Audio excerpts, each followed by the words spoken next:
O BAP não mentiu quando em entrevista recente disse que os processos de SAFs, principalmente de Botafogo e Vasco, eram uma farsa.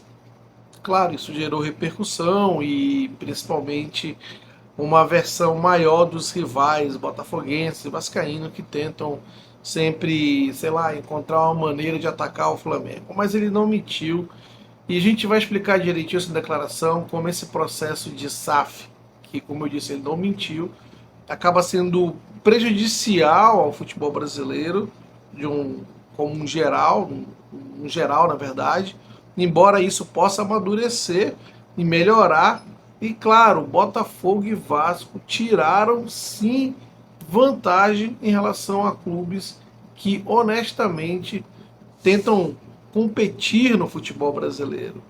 Então, todo esse contexto da declaração do BAP, que, como eu disse, ele não mentiu e faz uma analogia com o processo do Flamengo e como Botafogo e Vasco tiraram vantagem disso tudo, é sobre isso que nós vamos falar. Antes de seguir com o vídeo, você já sabe, peço sua ajuda para que se inscreva no canal. Ao se inscrever, não esqueça de ativar o sininho, deixar o like, que é super importante, o hype ajuda muito no crescimento do canal. E eu antecipadamente agradeço por isso. Te convido para conhecer o e-book O Flamengo sob o ponto de vista de um nortista. R$ 9,90 apenas, o valor está na faixa, o link está na descrição desse vídeo. Você que curte o conteúdo do canal, as dinâmicas e as temáticas que a gente traz aqui, vai certamente gostar do e-book, porque lá a gente discorre sobre os mesmos temas. Claro, de uma maneira mais leve e descontraída. Não que a gente não seja descontraído nem leve aqui, mas lá você vai ter a sensação de estar trocando uma resenha com um amigo. Então não perde mais tempo, vai lá na descrição do vídeo e através do link adquira o seu e-book Flamengo sob o ponto de vista de um nortista, R$ 9,90 apenas, o valor está na faixa. O link na descrição, tá bom? Voltando ao tema do vídeo, indo direto ao ponto. O BAP deu uma declaração recente, numa entrevista, dizendo o quão imaturo é o processo das SAFs ainda no Brasil, em especial pela leniência das nossas leis, ou até demora dessas leis chegarem aos responsáveis, né? Todo o processo que a gente conhece no Brasil acabou transformando essa questão da SAF no Brasil em um cenário, um mercado para aproveitadores. Ele quis dizer outra coisa, né? Trambiqueiro, talvez, um 71, mas ele disse aproveitadores, né? Isso tornou um cenário muito favorável aos aproveitadores. E, claro, citou como maior exemplo, não nominalmente, mas ficou bem claro, a questão recente do John Textor no Botafogo, mas também tem os processos aí do Vasco. O Vasco, por exemplo, que entrou em recuperação judicial e continua contratando, gastando, não mudou nada absolutamente, né? E, claro, o Botafogo é o exemplo mais recente, então fica mais ali na memória, porque o Botafogo recentemente montou um time que ele não tinha condições de manter, de ter, né? Foi em 2024, com Almada, Luiz Henrique, entre outros.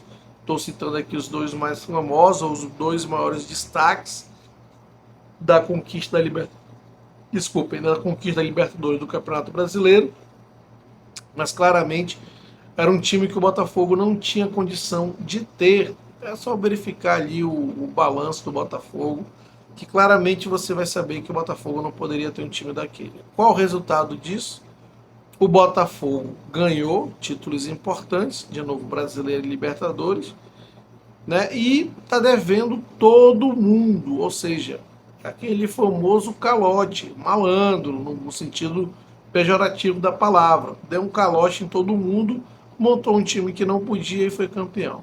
E é isso que ele se refere como a nossa lei, a leniência de nossas leis aqui no Brasil, de não punir ninguém ou demorar muito para punir. Isso acaba favorecendo o processo de você atrair picaretas aqui para o Brasil, né? E claro, ele cita também que esse processo de SAF ainda vai passar por sabe, vai aprimorar, vai se desenvolver, vão ter leis mais rigorosas, rígidas com esse processo. Existe aí um processo de desenvolvimento. A questão da SAF no Brasil ainda é muito cedo, né? Sabe, começou um dia desse, então tem muita coisa que vai aprimorar. Claro, citou o exemplo do Botafogo, mas de novo a gente pode usar o exemplo do Vasco, que achava que no passe de mágica teria as mesmas condições, capacidade que o Flamengo tem de receitas. Né? Quem não lembra a entrevista de um dos donos da antiga SAF do Vasco, não sei se é atual, porque tem todo um embrolho na justiça, dizendo que a partir de um determinado momento o Vasco não teria mais diferença financeira para o Flamengo. E a gente tem visto como aconteceu nos anos seguintes, né? E mais um picareta também lá, né?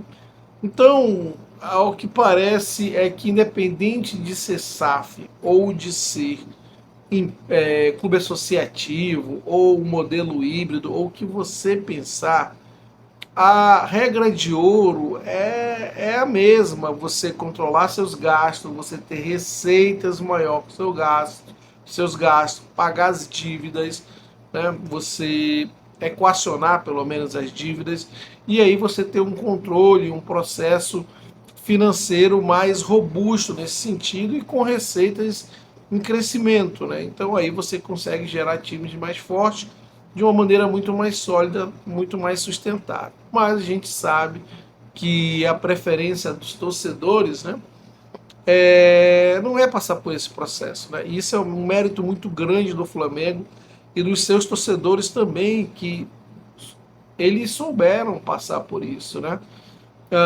Eu me lembro que havia muita crítica ao Bandeira de Melo, mas o Flamengo fez ali o corte na própria carne, né? Soube passar, o Flamengo soube passar por isso de uma forma muito resiliente. E os outros clubes ficam procurando ações mágicas, entendendo que a SAF é uma ação mágica, sem entender exatamente que, independente de ser SAF ou não, você não pode ganhar, ou melhor, gastar mais do que você ganha. E você tem aquela falsa, você tem aquela ilusão, na verdade, que vai assumir um cara super bilionário e esse cara vai torrar dinheiro aí, pronto, e esquece. Cara, não é assim, porque quem tem muito dinheiro é porque soube como equilibrar os seus gastos e suas receitas. E não é porque vai entrar no Botafogo, no Vasco, que vai gastar mais do que ganha. Senão, cara, da onde só sai, não entra, esvazia, né?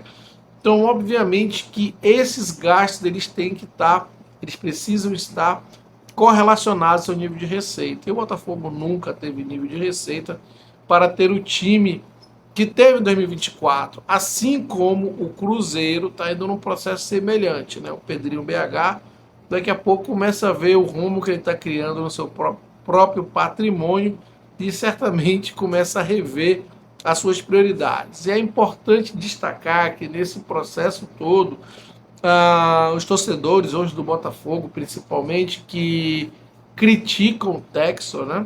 Texor, dizendo que é o picareta, que prejudicou o Botafogo, que isso, aquilo, outro, tem um monte de gente dizendo isso, mas foram esses próprios torcedores, também influenciadores, como o canal do TF, né? Que é um botafoguense, é o maior canal do Botafogo, que vivia bajulando o Texor. Vai falar, mas eu não sabia de que estava acontecendo isso, aquilo. Não podia não saber em detalhes. Mas não era ignorante o suficiente para entender que aqueles gastos não correspondiam às suas receitas. E ainda assim apoiaram e estavam nem aí para os gastos, queriam que o Botafogo fosse campeão. E agora, quando a conta chega, é claro, a culpa é do americano que fez. É óbvio que ele é responsável por isso também, mas a torcida ajudou, mas ajudou com força. E isso mostra ainda mais um diferencial da torcida do Flamengo em relação a todas as outras, porque foi a única torcida verdadeiramente consciente do que precisava ser feito. Claro, sempre teve xingamento ali, aquilo outro. Claro, a torcida é passional, mas a torcida do Flamengo segurou o tranco e aguardou aquilo que estava sendo planejado, diferente de todas as outras que querem encontrar uma fórmula mágica. E essa fórmula mágica, ela não existe ainda, que seja com SAF ou sem SAF, como você queira. A fórmula mágica é fazer o trabalho, dever de casa, você gastar menos do que arrecada. Se você precisar gastar mais, arrecade mais. Então é exatamente isso que o Flamengo tem feito, inclusive profissionalizando o seu processo de executivo. A gente falou sobre a mudança no estatuto que está sendo trabalhada ou vai ser discutida, mas fundamentalmente o Flamengo faz o dever de casa muito bem, que é equilibrar entre gastos e receitas, sempre aumentando seu nível de receitas. E não adianta os botafoguenses, os vascaínos ficarem com raiva quando a gente diz isso, porque a gente só está evidenciando aqui algo que de fato aconteceu. O Botafogo se aproveitou disso, é como se tivesse dado uma pernada nos rivais, uma verdadeira rasteira, enquanto vários clubes aí trabalhando de forma muito honesta, o Botafogo aí dando calote em todo mundo para montar um time que não pode ou não podia. E isso é muito prejudicial para o futebol brasileiro, para o ecossistema do futebol brasileiro, embora as pessoas sempre queiram apontar para o Flamengo como o grande malvadão responsável por tudo que ocorre de ruim no futebol brasileiro, quando na verdade a gente sabe que não é. Quero saber a sua opinião a respeito, então deixe aqui seus comentários, não esqueça de se inscrever no canal, deixar o like, que é super importante, hype esse vídeo, um grande abraço e até a próxima.